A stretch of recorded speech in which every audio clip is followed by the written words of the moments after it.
मग़फ़िरतम मिन इंदिक, अपने रहमो करम से अल्लाह तू मुझे माफ कर दे। ये नहीं कह रहे मेरी नमाजों के एवज बख्श दे, मेरे रोजों के बदले में बख्श दे, मैंने इतने हज किए उसके बदले में बख्श दे, मैंने इतनी इबादत की अल्लाह मेरी इबादत के बदले में। किसी की इबादतें क्या इतनी ज्यादा है कि अल्लाह के एहसान को अदा कर दे?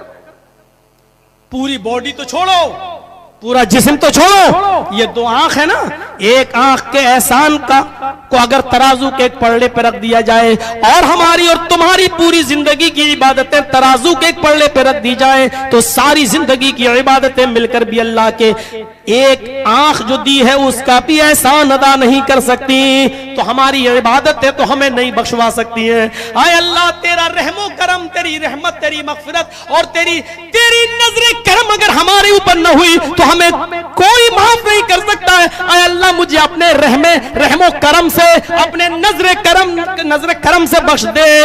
इन्नका अंतल गफूरुर रहीम, तू बहुत ही ज्यादा बख्शने वाला, तू बहुत ही ज्यादा रहम करने वाला है। ये अबू बकर सिद्दीक को किसने, कौन सी चीज ये दुआ मांगने पर मजबूर कर रही है? वही फिक्रे आखिरत। अच्छा, वो जानते थे, एक सहाबी अल्लाह के नबी सल्लल्लाहु अलैहि वसल्लम के पास आए, इस्लाम लाए और इबादत में लग गए। अल्लाह के नबी ने उनको खैर बरकत की दुआ दी, उनके पास बड़ा माल आने लगा, बड़ी फराखी होने लगी।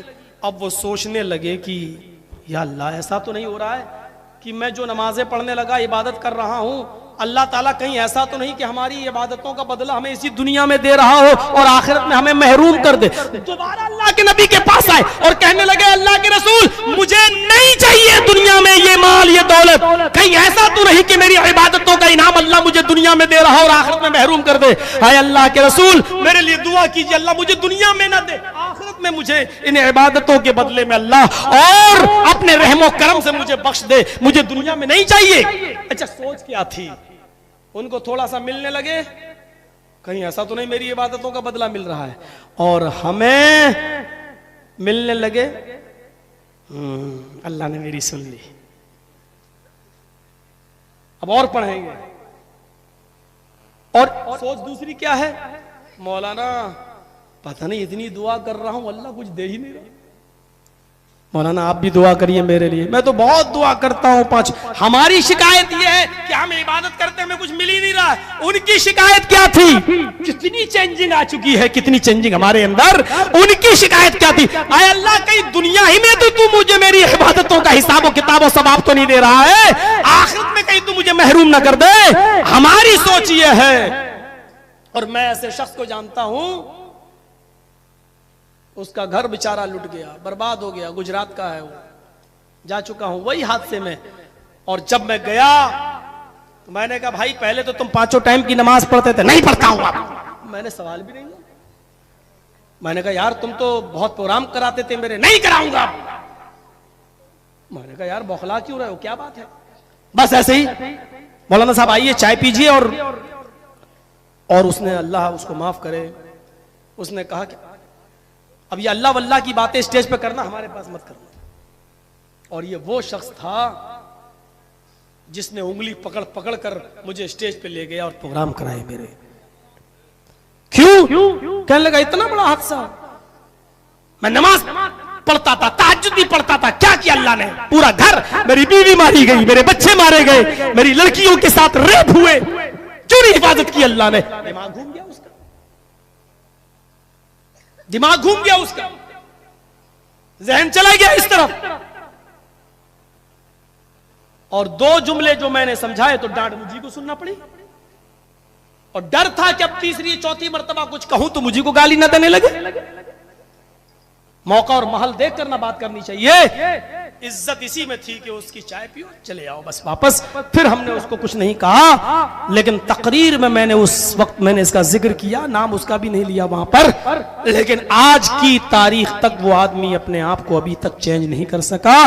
और 5 वक्त की नमाज तो छोड़ो, अब जुमे तक की नमाज नहीं पढ़ता है वो आदमी। चला गया इस तरफ। हमारी ज़हनियतें क्या हो गई हैं? हम किसी चीज को इब्तिला और आजमाइश पर महमूल क्यों नहीं करते हैं? ये अल्लाह की तरफ से एक आजमाइश भी तो हो सकती है। और तुम तो इतनी सी बात लिए बैठे हो। यह हमारी सोच ही है। वहां जंग बदर जिस दिन फतह और कामयाबी का डंका बजता है और सहाबा किराम जंग बदर में बदर की फतह पर जश्न मना रहे हैं, यानी खुशी का माहौल है। नबी अकरम के चेहरे पर भी मुस्कुराहट है। इसी जंग बदर में बदर के मकाम पर एक सहाबी दौड़ते हुए आते हैं और कहते हैं, आए अल्लाह के नबी सल्लल्लाहु अलैहि वसल्लम, ज्यादा जश्न मत मनाइए, आप खुशियां मना रहे हैं। जंग बदर में आपको काफिरों पर फतह नसीब हो गई है, लेकिन अल्लाह के रसूल, आपकी बेटी उस्मान गनी की बीवी रुकैया इस दारे फानी से कूच कर गई हैं। रुकैया इस दारे फानी से कूच कर गई हैं। हजरत रुकैया का इंतकाल हो गया है। मेरे प्यारे साथियों, जरा गौर करो, जिस दिन पहली जंग अजीम जंग बदर में जो पहली कामयाबी मिली और जिसका भी जश्न का खुमार उतरा भी नहीं था, फतह और कामयाबी के अभी कसीदे पढ़े जा रहे थे, तारीफ हो रही थी अल्लाह की, ये खुशी का माहौल था। और इसी दिन ये खबर मिलती है आपकी बेटी का इंतकाल हो गया। लेकिन जनाब मोहम्मद रसूलुल्लाह सल्लल्लाहु अलैहि वसल्लम अपनी बेटी को मिट्टी देते जा रहे हैं और सिवाय ज़बान से ये जुमले और इनके अलावा कुछ नहीं, इन्ना लिल्लाहि व इन्ना इलैहि राजिऊन। मेरे प्यारे साथियों, जरा गौर करो, नबी अकरम सल्लल्लाहु अलैहि वसल्लम ने इन आज़माइशों में पूरा उतरने की तरफ इशारा किया है। ये देखो, गम के पहाड़ मेरे ऊपर भी तोड़े जा रहे हैं, तुम्हारे ऊपर भी ये गम आ सकते हैं। और कुरान करीम की वो आयत उठाओ जिसमें सब्र करने वालों के लिए बशारत की खबर सुनाई गई, जन्नत की बशारत दी गई है। वलनब्लुवन्नकुम बिशैइन मिनल खौफि वल जूअ व नक्सिम मिनल अमवालि वल अनफुसि वस समरात वबश्शिरिस साबिरीन। और हम तुमको आजमाएंगे खौफ डालकर, भूखा मारकर, वह नक्सिम मिनल अमवालि वल अनफुस, तुम्हारे मालों में नुकसान करके और तुम्हारी जाने लेकर, वह समरात, तुम्हारी खेतियां, तुम्हारे फल फ्रूट, तुम्हारे ये बागीचे, इन तमाम को बर्बाद करके भी हम तुम्हें आजमाएंगे। वह बशिरिस साबिरीन, आए मेरे नबी, इन तमाम मुसीबतों में मेरे जो बंदे सब्र कर ले उनको जन्नत की बशारत सुना दो, उनको जन्नत की खुशखबरी सुना दो। मेरे प्यारे भाइयों, जरा हम यहाँ पर गौर करें कि वो कौन सी चीज थी, वो कौन सी चीज थी। ये भी बुखारी के अंदर ये मंजर देखा जा सकता है कि एक लड़की मजबूरी की मारी हुई, आजमाइशों में मुब्तला, शौहर बीमार पड़ा है, बच्चों के दाने दाने के मोहताज, अपने चचेरे भाई के पास आती है और कहती है, क्या है मेरे चचेरे भाई, दुखों की मारी हुई तेरी बहन तेरे पास आई है, मजबूरी की मारी हुई तेरी बहन तेरे पास आई है, तुम्हारे बहनोई की तबीयत खराब है, बिस्तर पर लेटे हुए हैं, तुम जानते हो, फिर तुम मेरी मदद क्यों नहीं करते हो? थोड़ी सी मेरी मदद कर दो ताकि तुम्हारे भांजे कुछ खा ले, तुम्हारे बहनोई के लिए मैं कुछ ला सकूं। और आज वो चचेरा भाई अपने दिल के फफोले जो सीने में चल रहे थे वो निकाल कर पेश करता है, अपने दिल का दर्द पेश करता है और कहता है कि तुम मेरी चचेरी बहन हो, सगी बहन नहीं। चचेरी बहन के साथ इस्लाम में रिश्ता जायज है। मैं तुम्हारे लिए सपने देखा करता हूं, ख्वाब देखा करता हूं। मैंने बहुत मर्तबा कोशिश की कि तुमसे अपने प्यार और मोहब्बत का इजहार करूं, लेकिन अपने चचा की जिंदगी में मैं कुछ भी नहीं कर सका। और फिर एक दिन ऐसा आया, मैं तुम्हारे विसाल के लिए तरसता रहा, तुम्हारी मुलाकात के लिए तड़पता रहा। आए मेरी चचा की बेटी, मैंने जो ख्वाब देखे थे वो पूरे नहीं हो सके कि मेरे चचा का इंतकाल हुआ, लेकिन इंतकाल से पहले मेरे चचा ने तेरा हाथ किसी गैर के हाथ में दे दिया, अब तू उसकी बीवी बन गई। बहन कहती है कि मुझे इन तमाम चीजों के बारे में कुछ भी पता नहीं है। अगर ऐसी बात थी तो इस्लामी तरीके से तुम रिश्ते का पैगाम देते, मैं सोचती समझती और अपने वालिदैन से बात करती। लेकिन लड़के ने कहा, उसके चचेरे भाई ने कहा, मैं ये कुछ नहीं जानता, आज तुम मुसीबत में हो, परेशानी में हो, लेकिन मेरी मोहब्बत वही है, दिल में आग लगी हुई है, मैं तुमसे तन्हाई में मिलना चाहता हूं। आज की रात तुम्हें मेरे पास गुजारना पड़ेगी और उसके बाद हम तुम्हें जो तुम कहोगी, जितनी जरूरत तुम्हें होगी मैं तुम्हारी जरूरत पूरी कर दूंगा। ये बेचारी बहुत कुछ सुनाती है, लेकिन लड़के के दिल पे कोई असर नहीं होता है। हम अपने आप को जरा देखें। आए नौजवान नस्ल, जरा गौर करो।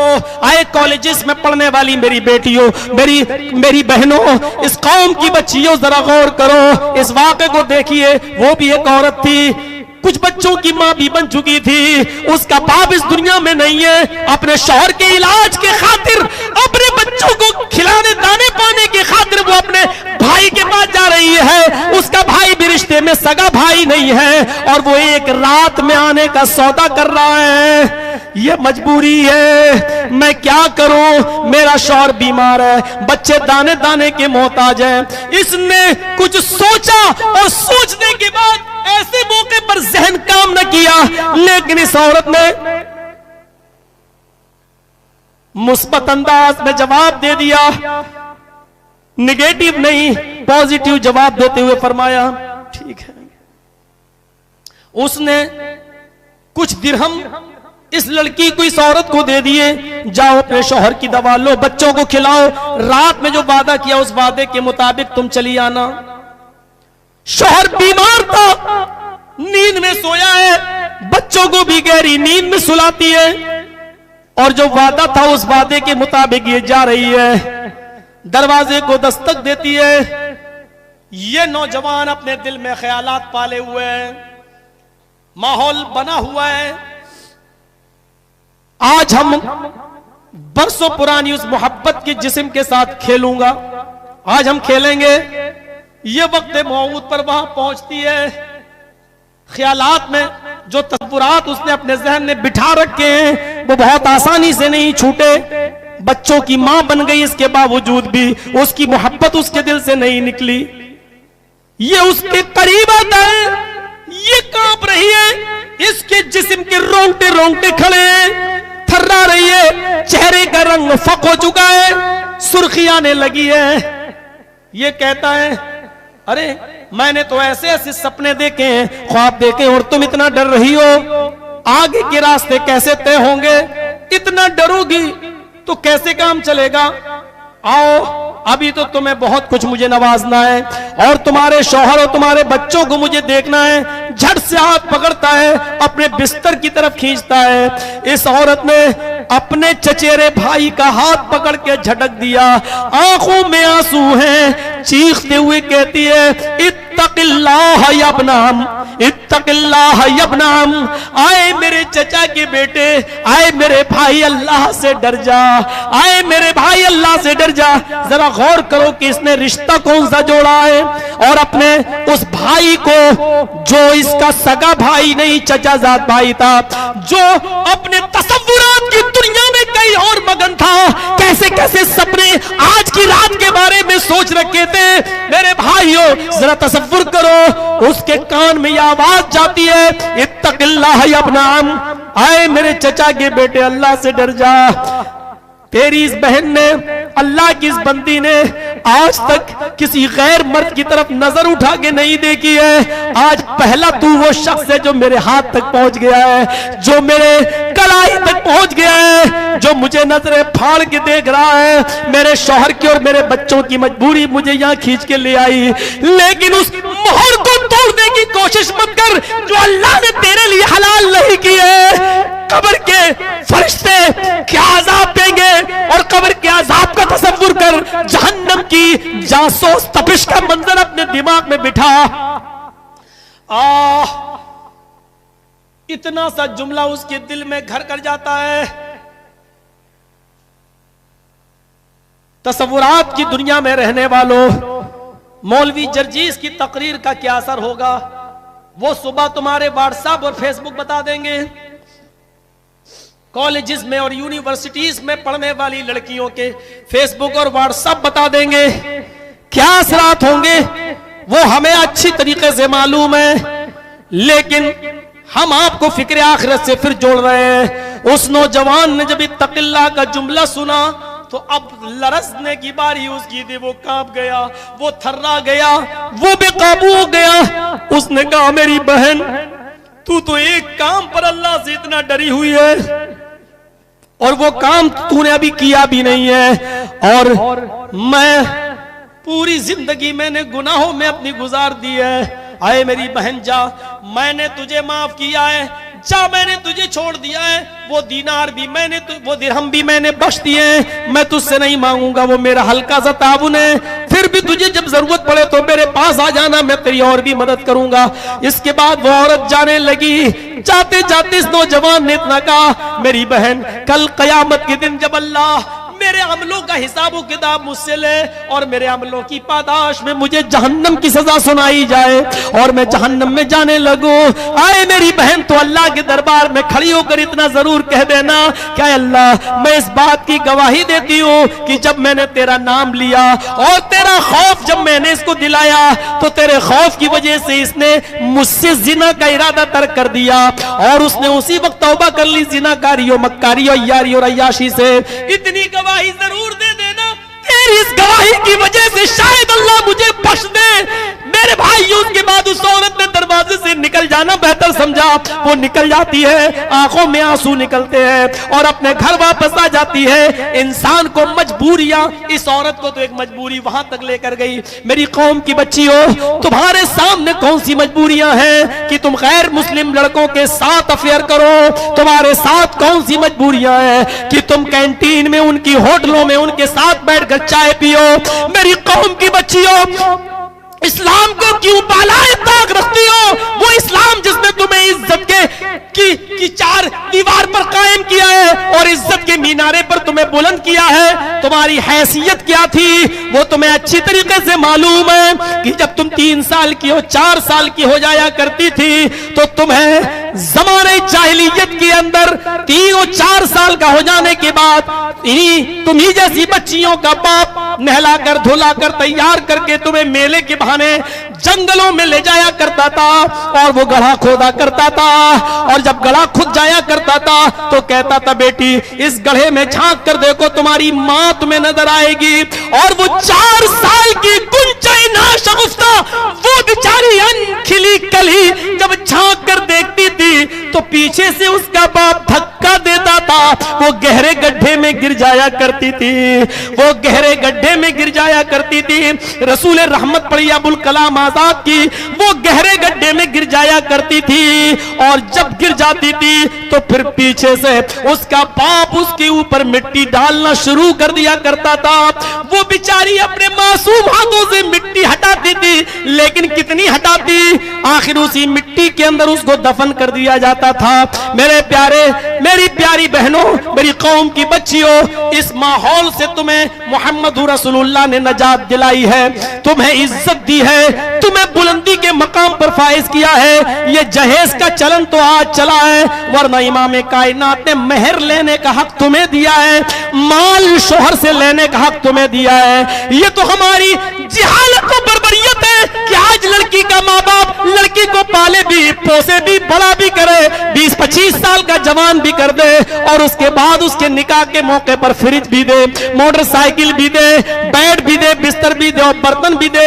ये जमाने जाहिलियत की तमाम चीजें हिंदुमाना रस्म और रवाज से चली आ रही हैं। इस्लाम ने तो हक तुम्हें दिया है कि तुम अपने शौहर को उस वक्त तक अपना पर्सनल हक नहीं दे सकती हो जब तक कि तुम्हारा शौहर तुम्हें माल न दे दे, तुम्हें मेहर न दे दे। ये हमारे यहाँ मेहर का सिस्टम है, 2000 रुपए, 5000 रुपए, 10,000 रुपए मेहर मुतय्यन कर लिया और लड़की चली गई। वरना अरब के अंदर लड़कियां शादी के पहले अपने शौहर से कोई मकान मेहर में मांगती हैं, कोठी मांगती हैं और बंगले मांगती हैं। वो ये सोचकर कि कल पता नहीं मेरा शौहर कहीं मुझे तलाक न दे दे और फिर मैं मारी जाऊं, फिर मैं कहीं की न रहूं। एक एक मकान, 2-2 मकान, कोठी, महल उनको मेहर में वो देते हैं अरब के लोग, तब जाकर ये निकाह होता है। इस्लाम ने लड़की वालों को हक दिया है, लड़की को हक दिया है कि माल उसको दिया जाए। लड़के को ये जिम्मेदारी सौंपी है कि बगैर माल दिए हुए तुम्हारी बीवी तुम्हारे ऊपर हलाल नहीं, बगैर मेहर के तुम्हारे ऊपर हलाल नहीं। माल जो लड़कों का हक था वो दें बीवी को, लेकिन आज लड़कियां इतने जुल्मों सितम की शिकार हो गई हैं कि आज उन्हीं को उल्टा उनके माँ बाप को जहेज भी देना पड़ रहा है, माल भी देना पड़ रहा है और मेहर इस्तिताअत होने के बावजूद भी 2000, 5000, 50,000 और 1 लाख का इस्तिताअत होने के बावजूद भी आज उतना मेहर नहीं दिया जा रहा है। मेरी कौम की बच्चियों, इस्लाम ने तो तुम्हें इज्जत की बुलंदी पर फाइज किया था, लेकिन तुमने खुद अपने आप को उस इज्जत की बुलंदी से गिरा लिया, तो कोई क्या करे। फिक्र आखिरत से जोड़ता हूं मेरे भाइयों, इस नौजवान लड़के को कौन सी चीज है जो अपने तसव्वुरात और ख्यालात को मिसमार करना पड़ा, जो महल अपने जहन में बना चुका था अपनी चचेरी बहन से रिश्ते का, उस महल को कौन सा बुलडोजर, कौन सा बम ने, किस टाइम बम ने उसको डिस्ट्रॉय कर दिया है, उसको खत्म कर दिया है। इत्तक़िल्लाह, यही फिक्र आखिरत उस आदमी ने कहा।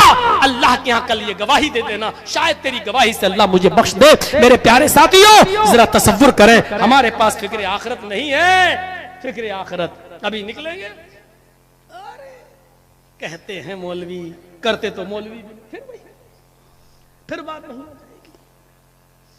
मौलवी को भी अपनी कब्र में सोना है, आपको भी अपनी कब्र में सोना है। मौलवी को अपना हिसाब व किताब देना है, आपको भी अपना हिसाब व किताब देना है।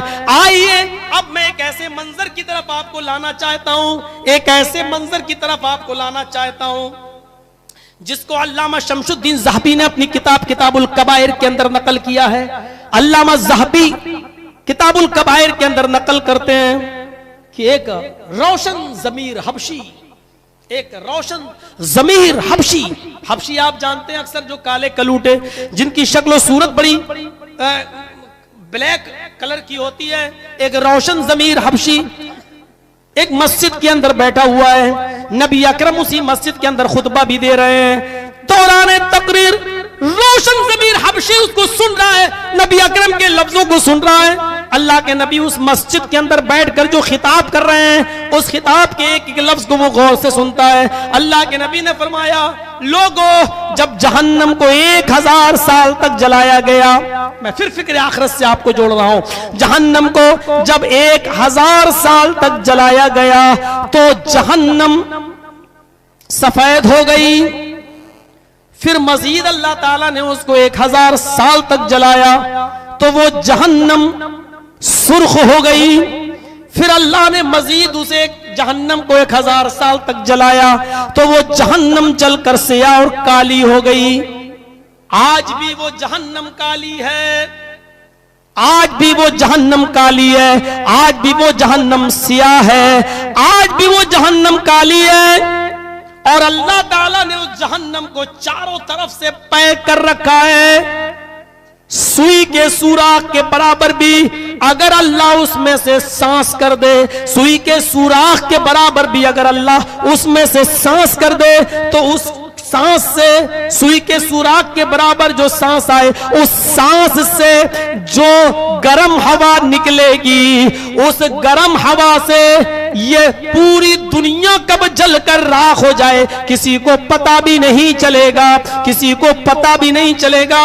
इतनी यानी जहन्नम की का ये डरावना माहौल अल्लाह के नबी ने जब बयान किया तो वो रोशन ज़मीर हबशी उठा और कंबल से उसने अपने सर को छिपाया, और कंबल से अपने सर को छिपाने के बाद, कंबल से अपने सर को छिपाने के बाद सीधे अपने घर गया और वहां पर भी वो कंबल ओढ़कर लेट जाता है। कंबल ओढ़कर जब रात की तारीकी हुई, रात का अंधेरा हुआ तो वो रात में भी कंबल ओढ़ के लेटा है। अब वो यही सोच रहा है, या अल्लाह वो जहन्नम कितनी गर्म है, उसकी दीवारें कैसी होंगी, उसका अजाब कैसा होगा, उसकी आग कैसी होगी।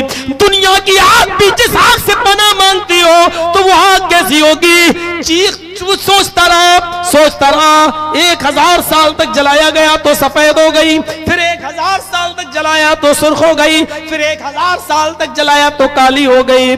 चीख सुनता रहा, सोचता रहा। किताबुल कबाइर में अल्लामा ज़हबी नकल करते हैं कि यहीं से उसने सोच कर उसके माइंड में, उसके दिमाग में क्या चीज आई, एक चीख मारी, जोरदार आवाज में चीखा, और चीख में भी उसकी जबान से जो जुमले निकले वो जुमले ये थे, रब्बना सरिफ़ अन्ना अज़ाब जहन्नम, रब्बना सरिफ़ अन्ना अज़ाब जहन्नम इन्ना अज़ाबहा काना गरामा। इलाहुल आलमीन जहन्नम के अजाब को हमसे हटा ले। इलाहुल आलमीन जहन्नम के अजाब से हमको नजात अता फरमा कि तेरा अजाब बहुत ही ज्यादा चिमटने वाला है, चिपकने वाला है। जहां सोच तपिश उसकी हमको झुलसा देगी। आए अल्लाह जहन्नम का अजाब हमसे हटा दे, हमसे दूर कर दे। और इस चीज ये जोर से बोला और इसके साथ फिर एक चीख मारी, और जैसी चीख मारी उसकी चीख के साथ उसकी रूह कब्ज़ से उनसुरी से परवाज हो गई और रोशन ज़मीर हबशी का वहीं इंतकाल हो जाता है। शमसुद्दीन ज़हाबी जैसी शख्सियत इस वाक़े को नकल कर रही है। उस शख्स का वहां पर इंतकाल हो जाता है, वहां पर इंतकाल हो जाता है। ये खौफे खुदा था, ये अल्लाह का वो डर था। जहन्नम का डर इस आदमी को सोचने पर मजबूर करता है, यहां तक कि उसी को सोच सोच कर इसका इंतकाल हो गया। हमारे भी हार्ट अटैक होते हैं। कब? जब सुबह खबर मिले कि तुम्हारी पूरी दुकान में 1 करोड़ का माल रखा था, जल गया। कितने? 1 करोड़ हो गया। हमारा भी हार्ट अटैक होता है, हम भी मरते हैं, लेकिन कब? 1 करोड़ हो गए। अल्लाह के खौफ से भी किसी के इंतकाल हो रहे हैं। कितने लोग हैं? कितने लोग हैं जिनके इंतकाल या जिनकी रूह का कम से उनसुरी से निकल रही हो तो वो खौफ खुदा से। यहया इब्ने अय्यूब का वो मंजर याद करो। अल्लामा इब्ने क़य्यिम सिफ़तुस सफ़्फ़ा के अंदर इस वाक़े को नकल करते हैं। बड़ा दिलचस्प, हमें ये वाक़या बड़ा पसंद आता है। यहया इब्ने अय्यूब है, ये रात की तारीकी के अंदर खुरासान एक शहर का नाम है, खुरासान के उस दरवाजे, जो शहर की तरफ दरवाजा था, उस दरवाजे के पास बैठ गए और इस दरवाजे से कब्रिस्तान दिखाई देता था। यहया इब्ने अय्यूब उस दरवाजे के पास जाकर बैठ गए कि देखें, टूटी फूटी कब्रों को देखें और जरा अपनी मौत को याद करें। रात की तारीकी में, अब वो टाइम हम क्या बताएं उस वक्त का, आज के हिसाब से होगा रात के 1:30-2 बजे का टाइम। खुरासान के दरवाजे पर बैठ गए और वहां से कब्रिस्तान की तरफ जो रास्ता जा रहा था उस रास्ते पर बैठे और उस रास्ते से कब्रिस्तान बिल्कुल साफ दिखाई दे रहा था। उस कब्रिस्तान पर बैठकर टूटी फूटी कब्रों का मुशाहिदा करके अपनी मौत को याद कर रहे थे कि हमें भी एक दिन इसी जगह आना है। इतने में यहया इब्ने अय्यूब की नजर कब्रिस्तान में एक आदमी के ऊपर पड़ती है जो रात के अंदर उसी कब्रिस्तान के अंदर दाखिल होता है। उसने अपने चेहरे को एक मोटे कंबल से छिपा रखा है और चारों तरफ से उसने अपना कंबल से अपनी बॉडी को छिपा लिया और सर से नीचे तक उसने कंबल से इस तरीके से ओढ़ा जैसे औरतें अक्सर घूंघट मारती हैं। उसने कंबल का कुछ हिस्सा अपने सर के नीचे गिरा लिया और ये कब्रिस्तान के अंदर दाखिल हो जाता है। जिस टूटी और फूटी हुई कब्र को देखता वहीं बैठ जाता है और रोना शुरू कर देता है और उसके आंखों से आंसू गिरते हैं। वो कंबल से आंखों के आंसुओं को साफ करता जाता है।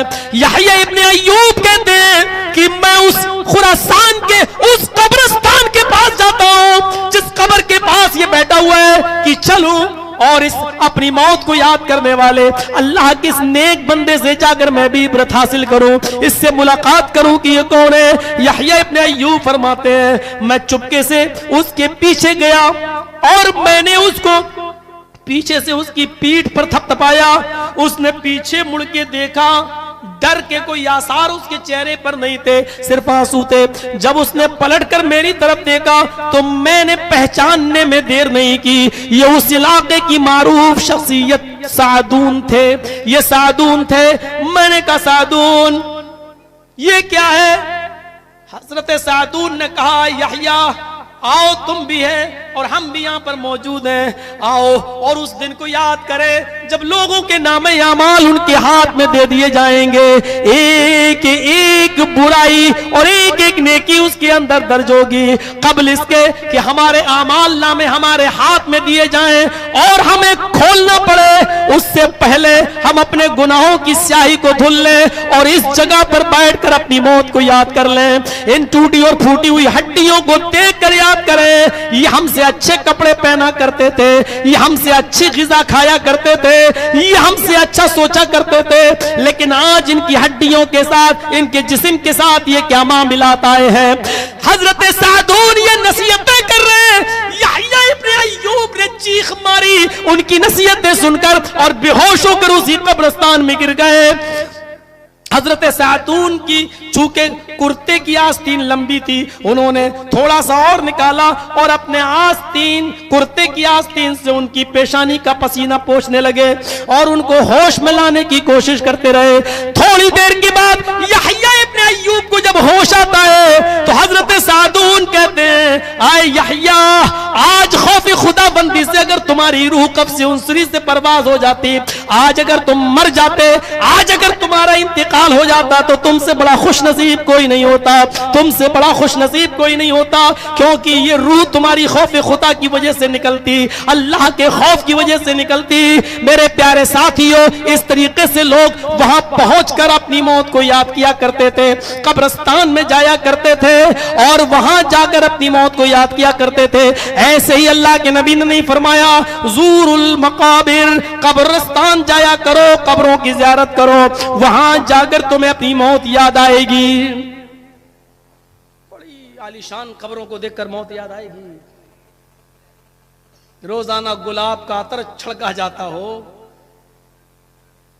खूबसूरत चादरें चढ़ती हो, गुलाब जल और हर वक्त रौनक ही रौनक हो, दिन में भी रात में भी, तो हर आदमी चाहेगा कि मेरे मरने के बाद मेरा भी ऐसी कब्र बने। डर तो नहीं लगेगा, कम से कम लोग आते जाते रहेंगे, चिराग मोमबत्ती सब जलती रहेंगी, मौत तो ऐसी कब्रों को देखकर आती है।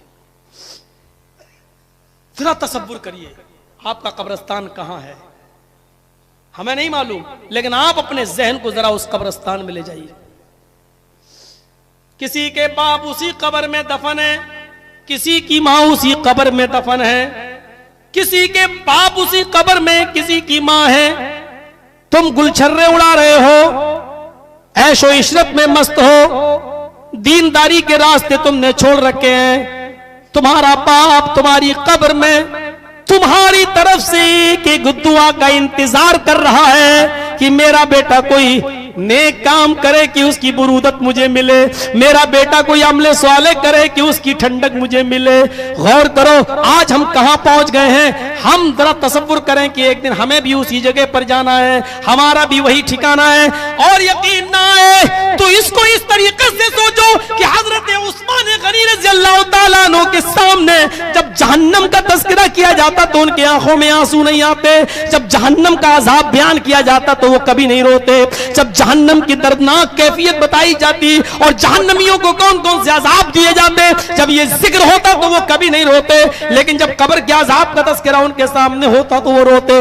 लोगों ने पूछा, आए उस्मान ये क्या बात है, कब्र का दर्दनाक, जहन्नम का दर्दनाक अज़ाब जब सुनाया जाता तो तुम नहीं रोते, आपकी आंखों में कभी आंसू नहीं देखे गए, और कब्र के अज़ाब का जिक्र किया जाता तो तुम रोते हो, आखिर आंखों में आंसू आ जाते हैं। तो उस्मान गनी ने जो जवाब दिया वो उनकी फिक्र आखिरत को जगाता है। क्या है, लोगों मैं कब्र के अज़ाब को सुनकर इसलिए रोता हूं क्योंकि कब्र आखिरत की मंजिलों में से पहली मंजिल है, आखिरत की मनाजिल में से पहली मंजिल है। इस मंजिल में जो कामयाब हो गया वो और मंजिलों में कामयाब हो जाएगा, और जो इस मंजिल में टूट गया, इस मंजिल में फेल हो गया, इस मंजिल में नाकाम हो गया, तो फिर आखिरत की सारी मंजिलों में वो नाकाम होता चला जाएगा।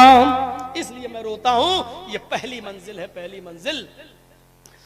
अब्दुल्ला इब्न दीनार अपना वाक़या बयान करते हैं कि अमीरुल मोमिनीन हजरत उमर फारूक के साथ मैं गश्त पर गया, हमारा गुजर एक जंगल से हुआ, उस जंगल में एक चरवाहे को देखा कि वो बकरियां चरा रहा है। हजरत उमर फारूक ने उस चरवाहे का इम्तिहान लेने के लिए उसको बुलाया और कहा कि ये बकरियां किसकी हैं? कहा ये बकरियां मेरे मालिक की हैं। कब से चरा रहे हो? इतने इतने दिनों से चरा रहा हूं। अच्छा, बेनी शातन, एक बकरी मुझे बेच दो। मैं कैसे बेच दूं? ये मेरी नहीं है, मेरे मालिक की है। हजरत उमर ने इम्तिहान लिया, अरे मालिक की है तो क्या हुआ, मालिक थोड़ी देख रहा है। अपने मालिक से कहना कि एक बकरी है, भेड़िया खा गया है। हम बकरी को ज़िबा करेंगे, खा जाएंगे और उसकी खाल यही छोड़ जाएंगे, तुम्हें दे देंगे।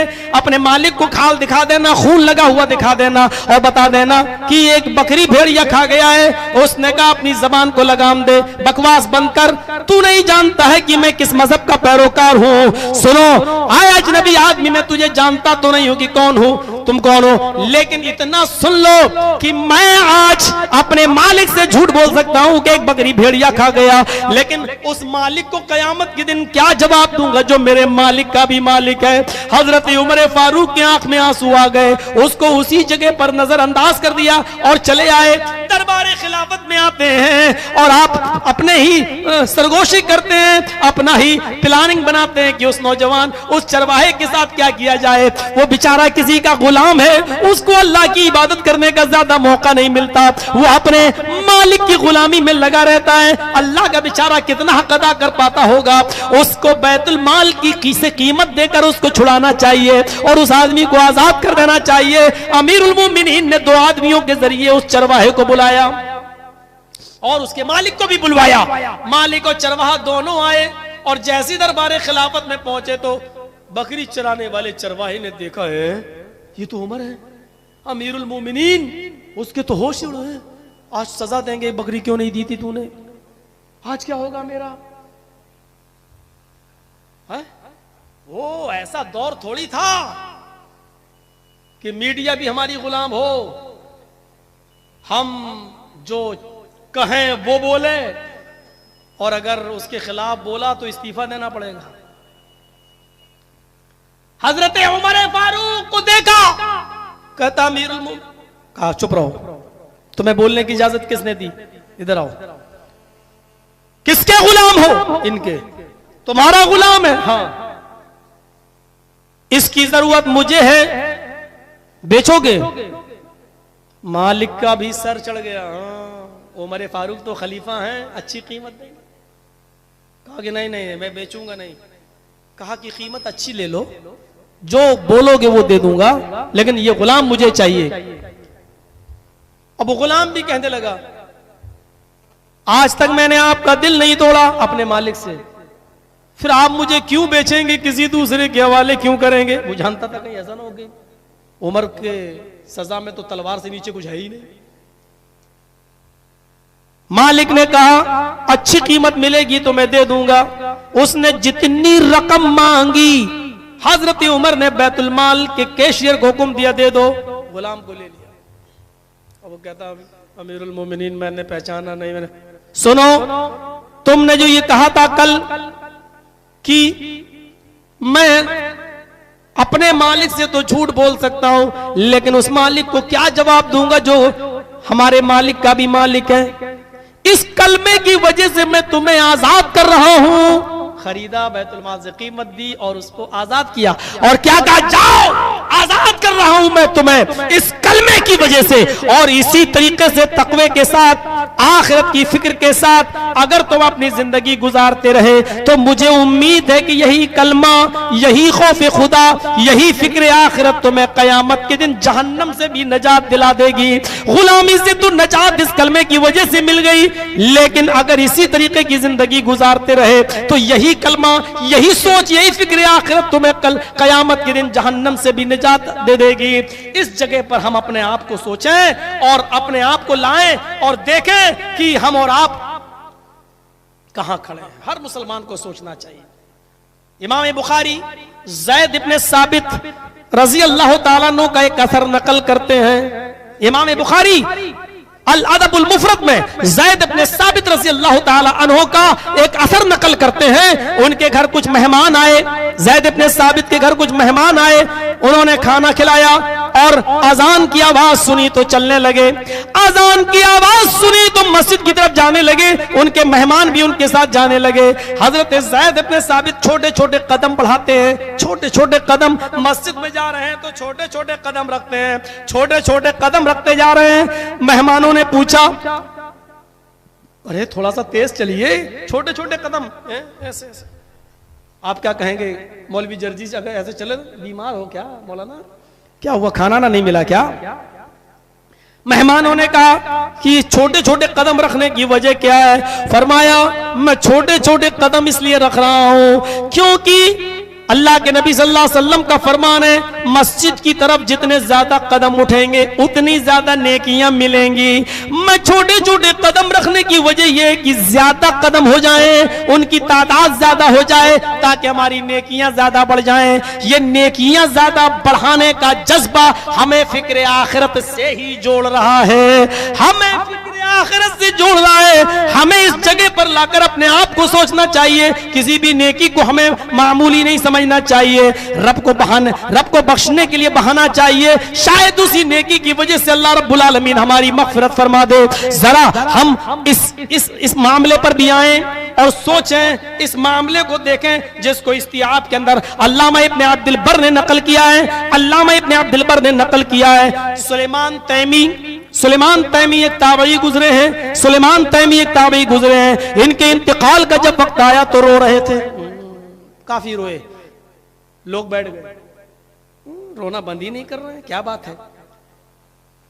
एक ने कह ही दिया, आए सुलेमान, जो इस दुनिया में आया है उसको ऊपर जाना ही है, आप कोई अकेले ने ऊपर नहीं जाएंगे, सभी को जाना, एक दिन हमें भी और एक दिन तुम्हें भी, फिर क्या बात है इतना रो रहे हो? सुलेमान तैमी का जवाब सुनो, मैं इसलिए नहीं रो रहा हूं, सुनो, और अहले हदीस हो तो और ज्यादा सुनो, अपने आप को अहले हदीस का दावा करते हो तो और मजबूती से सुनो। सुलेमान तैमी कहते मैं इसलिए नहीं रो रहा हूं कि मेरी मौत का वक्त करीब है और मैं अल्लाह को प्यारा होने वाला हूं, नहीं, आज से 24 या 25 साल पहले मुझसे गुनाह हो गया था, उस गुनाह को याद करके मैं रो रहा हूं। आज से 24 या 25 साल पहले, आज से 24 या 25 साल पहले मुझसे गुनाह हो गया था, उस गुनाह को याद करके मैं रो रहा हूं। अब लोगों ने कहा 25 साल पहले गुनाह हो गया था तो तौबा भी तो की होगी, कि हां 25 साल से मैं उसकी तौबा कर रहा हूं, लेकिन डर है कि कहीं अल्लाह ताला मेरी तौबा कबूल ना करे और मुझे जहन्नम में न डाल दे। तो कहा कि गुनाह तो बताइए कौन सा गुनाह था? सुलेमान तैमी कहते हैं बहुत बड़ा। अरे शिर्क थोड़ी किया है, और शिर्क भी किया था तो शिर्क तो सबसे बड़ा गुनाह होता है, तुम उसकी भी तौबा कर रहे हो और माफी मांग रहे हो, तो फिर शिर्क, जब शिर्क माफ हो सकता है तौबा तो फिर? कहा नहीं, मुझे उम्मीद नहीं, अल्लाह की जात से उम्मीद तो है, लेकिन डर है कि कहीं अल्लाह ऐसा ना हो कि मुझे माफ ना करे। अब झुंझला के कहा अरे गुनाह तो बताओ क्या है? कहा मैंने 25 साल पहले एक बिदाती को सलाम कर लिया था। क्या गुनाह क्या बताया? जर्जी साहब ये क्या कह रहे हैं? कहा मैंने 25 साल पहले एक बिदाती को सलाम कर लिया था। अब बिदाती की तारीफ नहीं करूंगा मैं, वो हम और आप सब सोच ले बिदाती किसे कहते हैं। मैंने एक बिदाती से सलाम कर लिया था और नबी अकरम सल्लल्लाहु अलैहि वसल्लम ने बिदाती को सलाम करना मना बताया है, मना किया है, बिदाती को अपने घर में ठहराना हराम करार दिया है और बिदाती से ताल्लुकात रखने पर लानत फरमाई है। मुझे डर है कि कहीं अल्लाह मुझे इस गुनाह की पादाश में जहन्नम में न डाल दे। सलाम कर लिया तो 25 साल से रो रहे हैं। जिन्होंने अपनी लड़कियां बिदअतियों को दी हैं, वो जिन्होंने बिदअतियों को अपने घर का दामाद बनाया है, वो जो बिदअतियों के साथ रोजाना लेन देन और मामलात और ताल्लुकात कायम करते हैं, वो उस चीज की तवक्को छोड़ दीजिए मौलाना साहब बिदअती की तारीफ करेंगे, नहीं। और फारूक अब्दुल्ला साहब जब स्टेशन से लेके आए तो मुझे गाड़ी ही में डरा दिया। बोली साहब आपके नाम पे परमिशन लेना बड़ा मुश्किल हो जाता है, जब तक तकरीर आपकी खत्म ना हो जाए तो प्रशासन की नाक में उंगली रखी रहती, ये क्या हुआ? तो थोड़ा सा बस दे तो दी है परमिशन, लेकिन यही कहा भाई देखो संभाल लेना भाई, वो आ रहे हैं। पूरे हिंदुस्तान की आईबी अलर्ट है, सीपीआई अलर्ट है, व्यक्तिगत तौर पर किसी के भी खिलाफ बोला जा सकता है, यह जमहूरियत है, लेकिन हां हमारे मुल्क के खिलाफ नहीं, देश के खिलाफ नहीं। और मुल्क और देश के खिलाफ क्यों कोई बोलेगा? तुमसे कम खून बहाया है इस देश की आजादी में हमने, तुमसे कम कुर्बानियां दी हैं, जितना तुम्हारा है काबे के रब की कसम खा के कहता हूं 1% उससे कम मेरा नहीं है। जितना तुम्हारा है उतना ही हमारा भी है। और खुल के सुनना हो तो वो राहत इंदौरी का कौन सा शेर है वो सुन लीजिएगा, किसी के बाप का हिंदुस्तान थोड़ी है, वो पूरा सुन लीजिएगा। मुझे तो शेर शायरी पसंद ही नहीं आती है, और 2-4 शेर कभी कभी पढ़ना भी चाहता हूं तो उल्टा हो जाता है, वो बैठता ही नहीं मेरे दिमाग में, कभी नहीं पढ़ पाया। शेर शायरी दिमाग में ही नहीं बैठती है, पता नहीं अल्लाह ताला ने मुझे क्यों इस चीज से दूर रखा है, लेकिन सुनता हूं कुछ मिले तो मेरे भाइयों जरा सुनो, ये क्या चीज थी, ये कौन सा जज्बा था? ज़ैद इब्ने साबित के छोटे छोटे कदम, और हमारी सोच, हमारी फिक्र। सुलेमान तैमी का मामला देख लीजिए, हम सोच एक गुना, और अगर देखा जाए तो इतना बड़ा गुना नहीं, लेकिन क्या करे, एक बिदाती से मैंने सलाम कर लिया था, बिदाती से।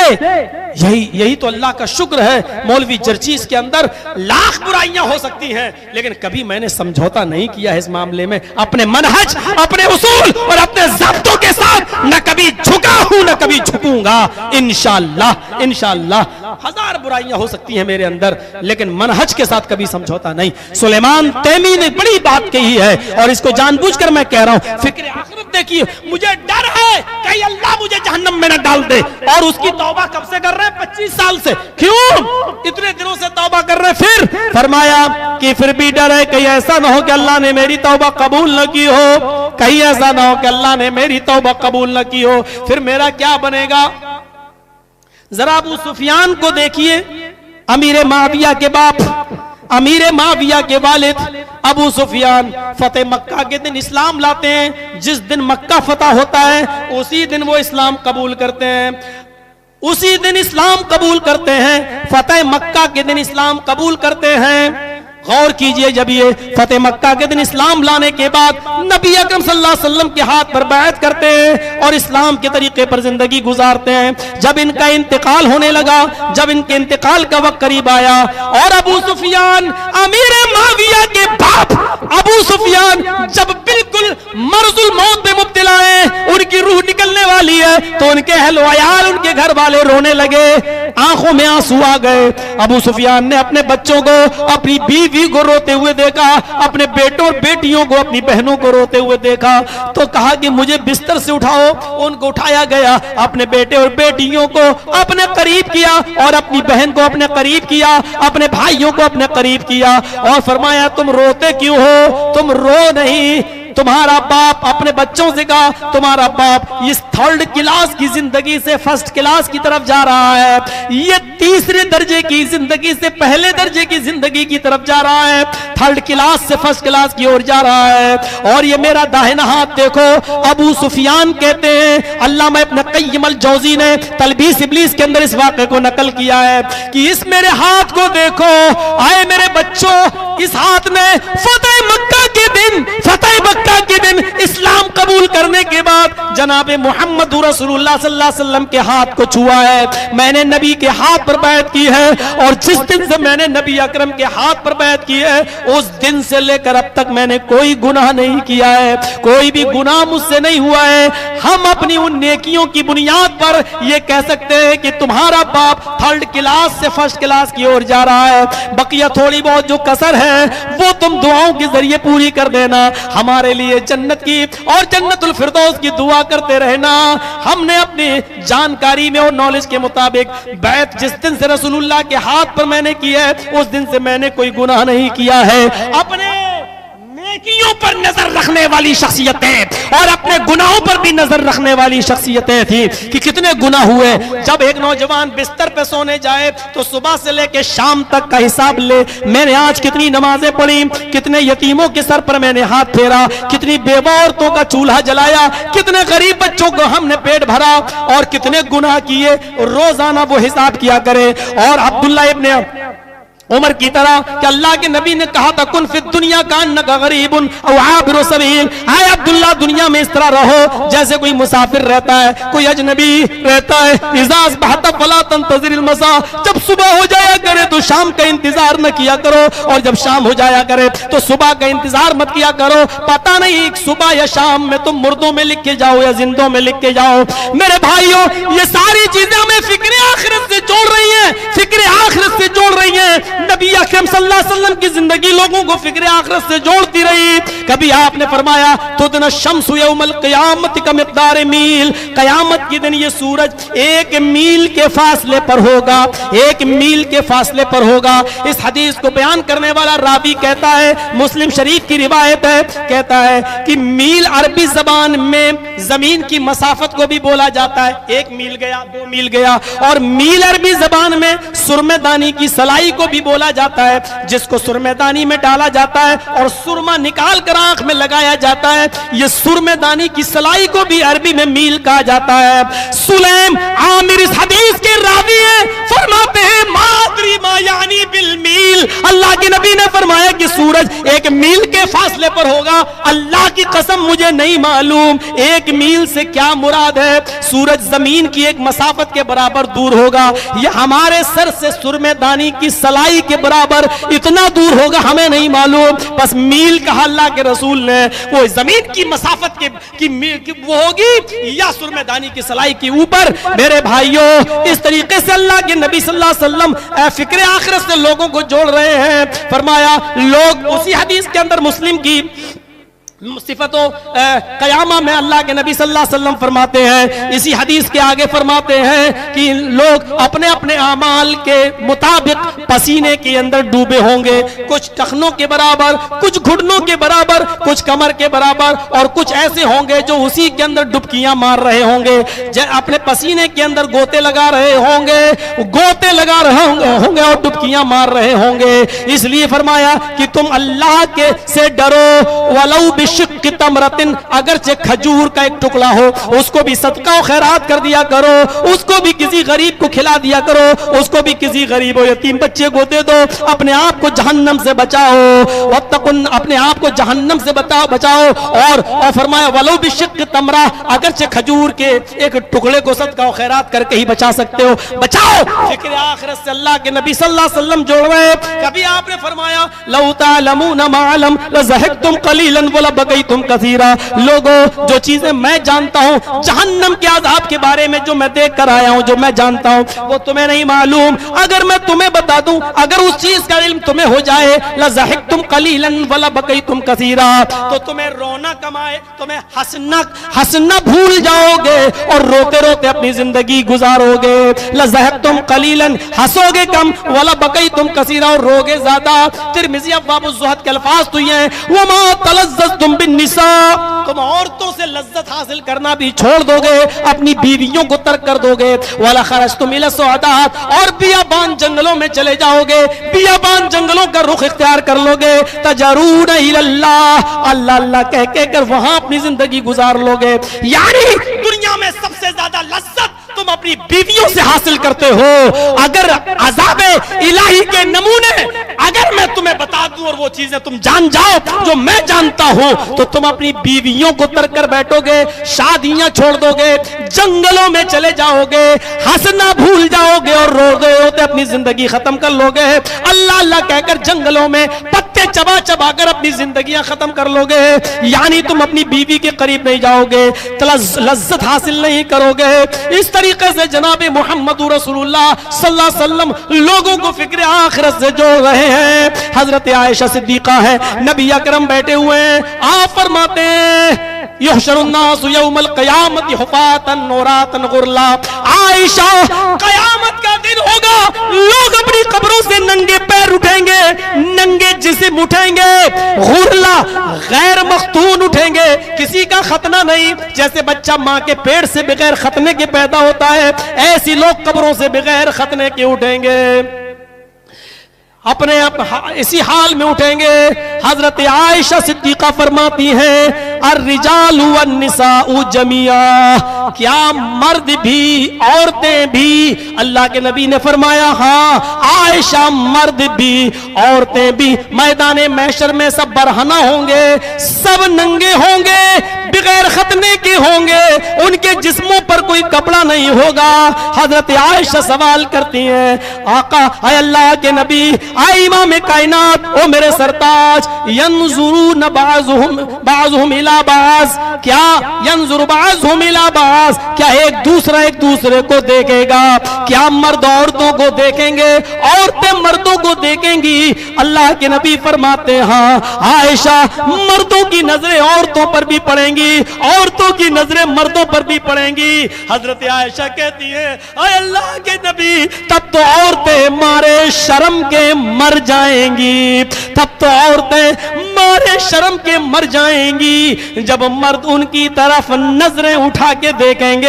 अल्लाह के नबी ने ये कहकर हजरत आयशा को तसल्ली दी, आयशा मामला इतना सख्त होगा, कोई किसी की तरफ शहवत की नजर डालने की सोचेगा भी नहीं, सबको अपनी अपनी पड़ी होगी। अज़ाब जहन्नम से बचने के लिए, जहन्नम से बचने के लिए और जन्नत में जाने के लिए कोई किसी की तरफ शहवत की नजर डालेगा ही नहीं, सबको अपनी अपनी पड़ी होगी। यौम यफिर्रुल मरउ मिन अखीही व उम्मिही व अबीही व साहिबती व बनीही, उस दिन इंसान अपने भाई से भागेगा।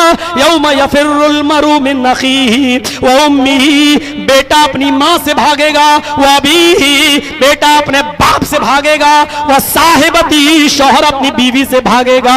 अजीब हालत होगी, हर एक की अजीब कंडीशन होगी, कोई किसी का पुरसाने हाल नहीं होगा।